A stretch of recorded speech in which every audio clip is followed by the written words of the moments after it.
이 동네에 국회의원이 두 분 계십니다. 이쪽 동네 민주당 국회의원이 김병욱 의원과 김병관 의원 두 분이 원래 나오려고 그랬어요. 김병 시리즈로. 네, 김병 시리즈로 나오려고 했는데 김병욱 의원은 청문회 때문에 못 나온다고 하고 그래서 한 분만 모십니다. 김병관 의원 모시겠습니다.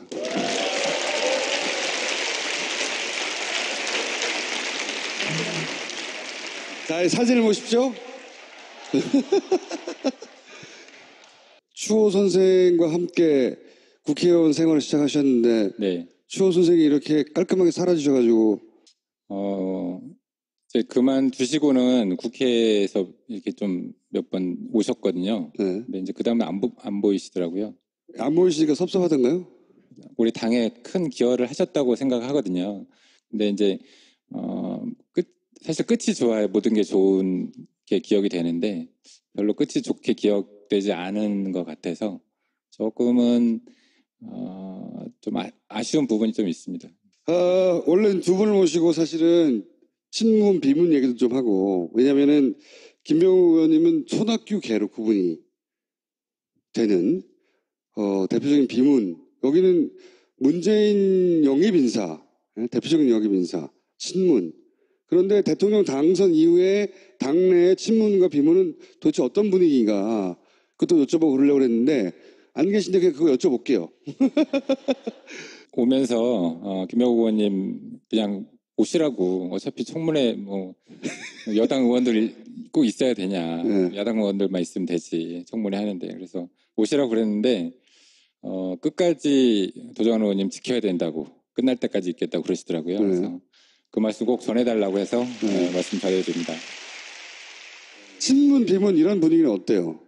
그러니까 저는 이제 그 질문을 할 때마다 이제 제가 친문인지 아닌지 솔직히 잘 모르겠거든요. 본인은 모르는데 친문으로 분류돼 있어요. 그러니까 아까 여론조사 거기서도 말씀하셨지만 우리 국민의 상당수가 친문이잖아요. 우리 민주당 내 의원들의 상당수가 친문이거든요. 네. 그러니까 거기서 얘기하는 친문은 뭐 문재인 대통령의 생각과 대부분 많이 비슷해요.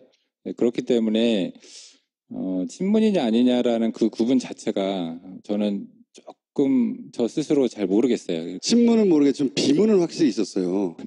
네. 네. 비문의 상당수는 나갔었죠.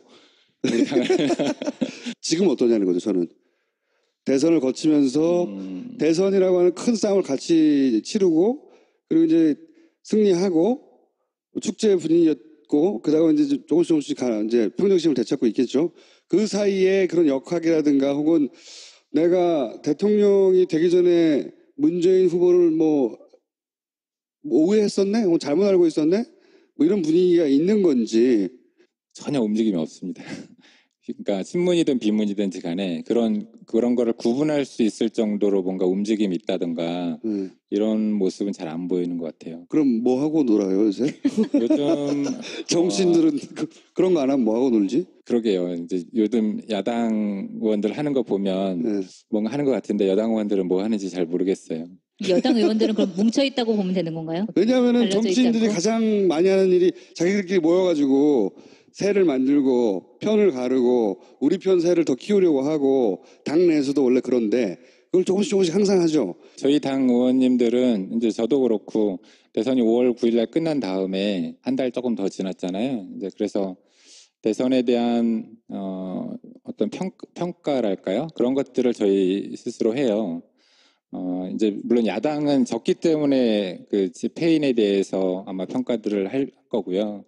저희들은 이겼음에도 불구하고 그거에 대한 평가들을 조금 해야 되는 것 같고 아직 그걸 많이 하고 있지는 못한데 그렇게 하고 저도 제가 이제 당의 청년위원장으로서 또 대선에서 활동을 했었고 또 위원회 맡아서 또 활동도 했고 하기 때문에 그거에 대한 이제 뭐 평가도 하고 그다음에 이제 새로운 정부에서 이제 대선 기간에 했던 것들에 대한 뭐 정책 반영이라든지 이런 것들을 위해서 국정자문위원회 이름도 어려워요.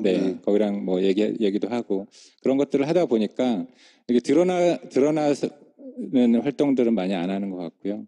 원래 이제 국회의원들 욕하지 않으면 막 공격하고 비난하고 욕하지 않으면 언론에 탈 일이 별로 아마 되게 답답하실 거예요. 네, 뭐 저희도, 하고 있나. 저희도 이제 정부에서 내놓는 것들이 사실 완벽하게 예를 들어서 문재인 대통령의 뜻대로 움직이는 건 아니잖아요. 여전히 대부분 이제 일하시는 분들은 대부분 기존 정권에서 일하셨던 공무원들이다 보니까 그러니까 대통령의 생각 내지는 대통령의 공약과 다른 것들 그리고 과거 정권에서 했던 것들을 뭐 이렇게 앞에 제목만 바꿔서 가져오는 그런 것들도 사실 많이 있거든요. 과거 같으면 저희가 거기에 대해서 막 비난하고 그랬을 텐데 비난하기를 못하죠. 그래서 좀 많이 답답한 부분들이 있어요. 그래서 바뀐 거라고 아직 장관도 안 바뀌었으니까요. 네. 예. 그래서 이게 참고 있는 중이에요. 여당이 되니까 좋은 게 그런 건 있더라고요. 이제 그런 경우에는 과거에는 이제 어떤 공개적인 자리에서 이렇게 세게 발언하고 예. 그다음 바뀌는 건 없잖아요. 예. 근데 이제 지금은 공개적인 자리에서는 못하지만 이제 조용히. 뒤로 가서 예. 조용히 얘기하고 내놓지 이렇게 하면 내놓습니까? 네. 뭐 그렇게 하면 어쨌건 들어주고 바꾸려고 하고 지금은 그러는 것 같아요. 대선이 끝난 다음에 당이 어떻게 변했나? 당의 분위기는 어떤가? 하도 전해지는 소식이 없으니까. 뭐 이렇게 당직을 맡고 계시지 않으신 분들은 조금 쉬고 계실 거예요. 지금 이제 저 같은 경우는 이제 당직을 맡고 있어서 맡고 계신 분들은 작년에 사실 이제 5월 30일 날 시작되고 나서부터 정말 많은 사건 사고와 그리고 대통령 탄핵이 있었고 그다음에 대통령 선거가 있고 그리고 그 후로 한 달이 넘게 지나면서 사실 거의 못 쉬었거든요. 근데 그래도 당직이 없으신 분들은 조금 여유를 가지고 계실 거예요. 어쨌든 여당이 됐잖아요. 근데 여당으로서 대야 관계가 굉장히 중요해졌다고 저는 생각을 하는데 예전에는 국민의당이랑 같이 야당이었고 뭐 같이 공조할 수 있는 일들이 있었다면 지금은 약간 서로 다를 것 같아요. 입장이 국민의당과 민주당과. 그러면 국민의당을 대할 때 약간 어떻게 좀 대하고 계세요? 어떤 분위기에서 뭐 국민의당 이러면 안 된다라고 내부적으로 비판을 하고 계신 건지 아니면 아예 그럴만하다 뭐 이해한다 뭐 이런 분위기인 건지. 사실 저희가 작년 대통령 탄핵 때도 조금 비슷한 게 있었는데요.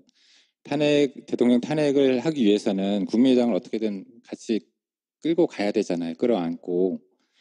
근데 이제 좀 다른 생각 가지고 계신 분들도 있고 가끔은 또 반대도 하시고. 그러니까 지금 또 상황이 그렇거든요. 네. 근데 그때도 정말 강하게 비판하고 싶었지만 강하게 비판하지 못하고 어떻게든 끌어안으려고 노력을 했죠. 그래서 저희도 메시지를 할 때 자유한국당은 강하게 비판하지만 국민의당은 거기 같이 따라하지 마라 이런 정도로 얘기하거든요. 지금 그런 부분들은 있죠. 그리고 그게 당의 공식적인 뭐 당론이 됐든 공식적으로 나가는 메시지들은 좀 국민당도 강경한데 거기 의원님들이랑 이렇게 말씀 나눠 보면 또 생각들이 또 그러지도 않으세요. 아 그래요? 네. 그러니까 당론으로 이렇게 겉으로 나오는 거랑 거기 계시는 개개인의 의원님들은 또 생각들이 좀 많이 다른 부분들이 희한한 있고요. 게 개개인 인터뷰하잖아요. 다 나 강경화, 김상조 다 괜찮아. 개개인 인터뷰는 네. 그래요. 도대체 누가 반대하는지 모르겠는데 당론은 반대예요. 근데 그거는 자유한국당도 마찬가지예요. 자유한국당도 거기 의원님들 만나시면 오히려 걱정해 주시는 분들 계세요. 빨리 통과해야 되는데 이거 큰일 났다. 아 진짜요? 그렇게 네. 개인적으로 얘기도 하나요? 네. 네. 바른정당도 마찬가지요. 개별 인터뷰하잖아요. 아니 뭐 그 정도 되면 통과시킬 수 있다라고 하는데 나중에 당론으로는 다 반대야. 근데 어떤 의원님은 저한테 막 화내시더라고요. 민주당이 빨리 열심히 뛰어가지고 통과를 시켜야지. 민주당이 열심히 안 해가지고 지금 통과가 안 되고 있다고. 근데 이제 그만큼 지금 뭐 다른 정당들이 이 당 체계가 뭐 당 대표를 포함해서 체계가 안 잡혀 있고 대선 끝나고 나서 아까 여론조사도 뭐 비슷한 얘기 있었지만 방향을 못 잡고 있는 것 같아요. 어떻게 이 당을 끌고 가야 될지에 대해서 이게 너무 압도적인 지지율도 나오고 하다 보니까 이것을 어떻게 상대할 방법을 이런 정도의 그 소위 새로운 정부를 야당으로서 상대해 본 경험이 아무도 없잖아요. 그러다 보니까 그냥 말을 들어주면 먹힐 것 같고 먹힐 것 같게 먹히는 게 두려워서 그런 거거든요. 자기들이 안 보일까봐 다 들어줬다가는 네, 그렇죠. 그 공을 다 문재인 정부가 가져가 버리고 자기들은 들러리만 될 것 같아서 그래서 존재감을 드러내려고 반대를 하는 거예요. 정말로 이거 반대 안 하면 나라가 망할 것 같아서가 아니라 그렇긴 한데 그렇게 하면 또 욕을 먹고 그렇죠. 이러지도 저러지도 못하는 거예요 지금. 굉장히 괴로울 거예요. 뭔가 국회에서 소위 이제 협치를 하려면 예. 협상 파트너가 필요하잖아요. 협상 파트너가 사실상 없는 상태거든요. 파트너가 없다는 건 무슨 의미입니까? 어, 당이 세 개나 너무- 있는데. 너무 많은 거 음. 많다는 얘기인가요? 예를 들어서 당대표의 메시지와 거기를 구성하고 있는 다른 의원들의 달라서 생각이 달라요. 어디를 때려야 될지 모르겠다. 누구랑 협상해야 될지도 모르겠고. 그렇죠. 그럼, 예. 예. 개개인 만나서 하면 다 통과실 것 같았는데 나중에 메시지 나오는 거 보면 아니고. 그렇기 때문에 어떤 뭐 당대표, 원내대표의 메시지들이 더 강하게 나오는 것 같아요. 자기 내부의 결속을 위해서. 근데 보면 진짜 야당들이 특히 국민의당 같은 경우에는 자기 정체성을 찾지 못하고 있잖아요. 지금 어떤 사안마다의 입장은 내놓고 있지만 그 입장이 바뀌기도 하고 서로 의견이 다르기도 하고 그래서 많은 사람들이 봤을 때 저 같은 경우에는 개인적으로 이제 사당 체제가 되게 좋다고 생각하거든요. 다당 체제가 좀 유지가 되고 그래야 이제 정치가 발전한다고 생각하고 있는 개인적인 생각이 있는데 근데 또 국민의당 입장에서는 조금 너무 힘드니까 어디인가로 합치거나 약간 이럴 생각이 들 수도 있겠다는 생각이 들어요. 근데 실질적으로 국회 내에서 그런 정계 개편의 움직임이나 그런 거는 지금 전혀 뭐 없는 건가요? 그거는 알 수 있는 짬밥이 아니야. 의원님이. 뭐 그건 박지원 원내대표나 아니 대표나 박영선 의원이나 이런 분들한테 물어봐야 돼. 쉽지 않을 겁니다. 그건. 네. 예. 쉽지 않은 일이 일어나거든요. 막. 실제로 의원님들 중에 이제 그런 얘기들을 하시는 분들이 계세요. 당에. 민주당 안에 아니면 아니 다른 당에 당? 계시는 네. 분들이. 그러니까 본인들이 생각하는 모습과 다르게 움직이는 거 있잖아요. 실제로 그 야당에서 그러니까요. 보면 한 목소리를 내고 있지 못하다 보니까 본인들이 속해 있는 당에 대해서 좀 불만들이 다들 있고요. 어느 정당이에요, 특히. 제가 만나본 당은 다 그랬어요. 예. 정의당은 아니었고 정의당 빼고 나머지 오늘 지금 야당. 예를 든 당은 국민의당입니까, 바른정당입니까? 다 예. 자유한국당도 그렇고 아니, 몇몇의 의원님들이겠죠. 근데 그런 분들이 네. 실제로 그런 목소리들 내부에서 내시고요. 그러면서 민주당으로 가면 받아줄 거야 이런 얘기 합니까? 뭐 농담처럼 그런 얘기 하시는 분도 계세요. 네, 농담이 아니에요, 그런 게. 민주당은 받아들일 준비가 돼 있는 건가요? 어려울 네. 다고 봐요. 안 받아줄 것이다. 좋은 건 우리끼리 먹을 거다. 이제 그분들을 지지했던 분들, 그러니까 국민들을 생각하면 저는 이제 사실 통합이 돼야 된다고 보거든요. 아 그렇게 예, 생각하세요? 국민들을 보면. 근데 이제 사실 우리가 통합을 하는 게 국민들을 통합이 아니잖아요. 정치 세력과 재결합하는 근데 이제 거죠. 그거는 사실 이제 그분들이 들어왔을 때 우리 당이 어떻게 보면 더 튼튼해지고 더 단합이 잘 되고 이럴 수 있어야 어. 되는데요. 아니, 그러니까 저 아마 그 지지율이 상당히 많이 떨어질 수 있을 것 같아요. 그게 예를 들어서 바른정당에 있던 분들 중에 대거 돌아오면 당이 더 단합하는 게 아니라 분열한다.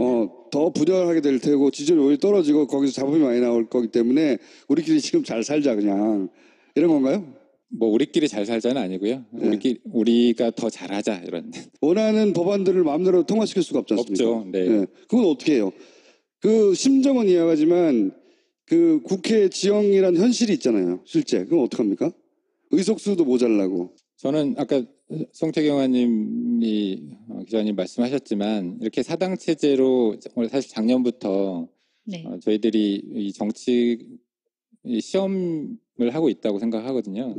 이 사당 체제에서 어떻게 보면 안정적인 국회 운영이 될 수 있어야 이런 실험을 하다 보면 좀 더 네. 세련되어질 것이다. 되지 않을까. 지금은 이제 그 다른 야당들이 뭐 조금 정신 못 차리고 이렇게 왔다 갔다 하는데 좀 지나면 저는 합리적으로 반대할 건 반대하고 찬성할 건 찬성하고 그쪽도 진화할 것이고. 네네. 예.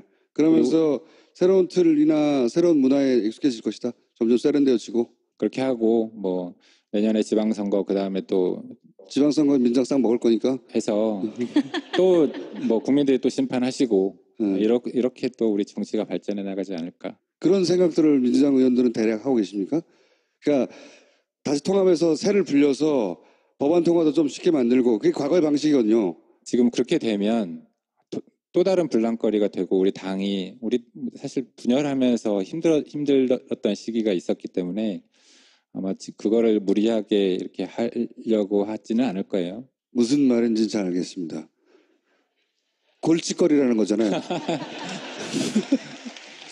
그리고 또 그게 있는 것 같아요. 이게 작년 총선 끝나고 나서부터 올해 대선까지 어떻게 보면 그런 이슈들이 계속 뭐 삼자 필승론 이런 것들 포함해서 통합해야 된다 아니면 그대로 가야 된다 이런 사실 논란이 많이 있었는데 그럼에도 불구하고 이번 대선에서 압도적으로 이겼잖아요. 네. 그렇기 때문에 지금 체제에서의 어떤 자신감 같은 것도 좀 있는 것 같아요. 우리 당에서. 일단은 그런 생각인 거군요. 네, 현재는 대체적으로. 그런 것 같습니다. 예. 뭐 지지율도 만족스럽고 네, 네. 민주당 지지율도 전락이 잘 나오고 씨발. 네. 그러게요. 세상에 50%가 넘는 그러니까요. 정당의 지지율이 이게 말도 안 되는 지지율이죠. 네. 배가 부른 거야 지금. 자, 그런 상태라고 합니다. 예, 상태 이게 6개월 후에도 여전히 그런 생각을 할지는 두고 봐야 알지만 지금 현재는 굉장히 배가 부른 상태.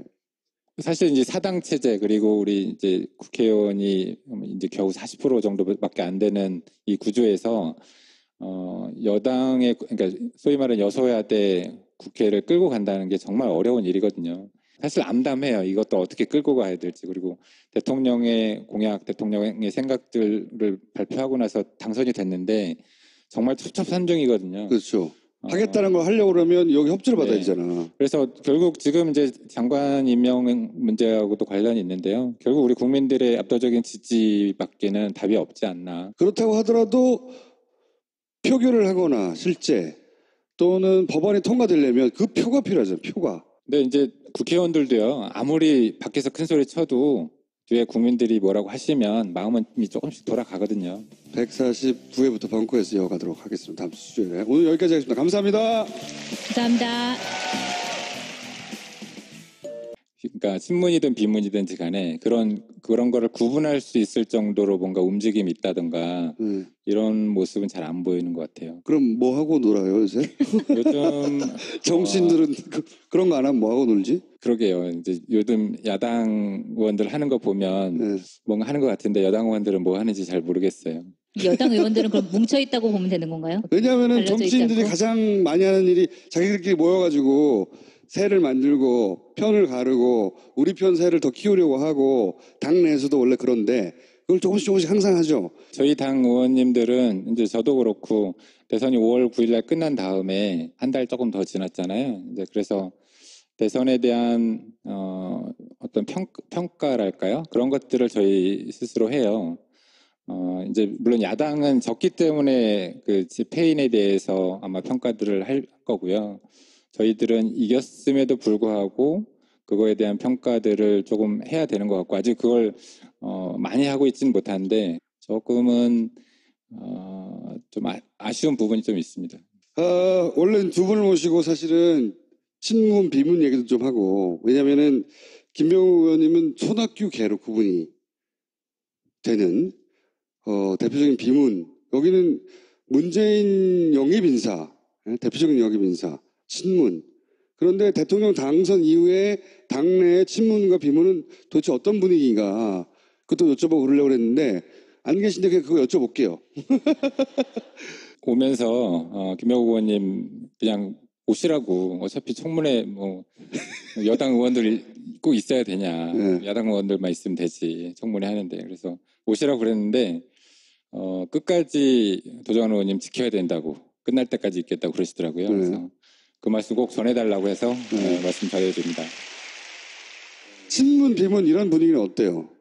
그러니까 저는 이제 그 질문 할 때마다 이제 제가 친문인지 아닌지 솔직히 잘 모르겠거든요. 본인은 모르는데 친문으로 분류돼 있어요. 그러니까요. 그러니까 아까 여론조사 거기서도 말씀하셨지만 우리 국민의 상당수가 친문이잖아요.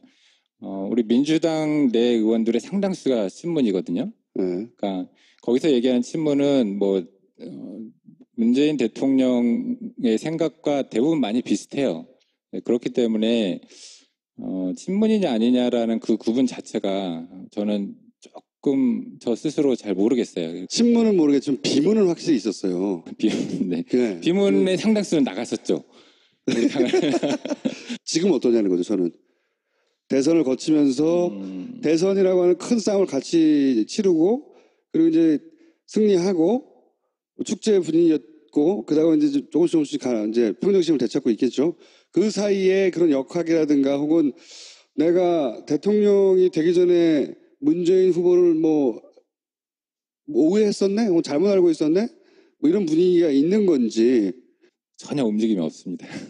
이 동네에 국회의원이 두 분 계십니다. 이쪽 동네 민주당 국회의원이 김병욱 의원과 김병관 의원 두 분이 원래 나오려고 그랬어요. 김병 시리즈로.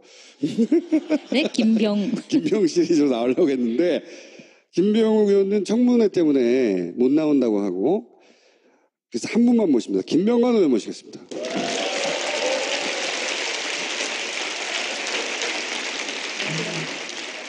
자, 사진을 보십시오. 추호 선생과 함께 국회의원 생활을 시작하셨는데 네. 추호 선생이 이렇게 깔끔하게 사라지셔가지고 이제 그만두시고는 국회에서 이렇게 좀 몇 번 오셨거든요. 네. 근데 이제 그 다음에 안 보이시더라고요. 안 보이시니까 섭섭하던가요? 우리 당에 큰 기여를 하셨다고 생각하거든요.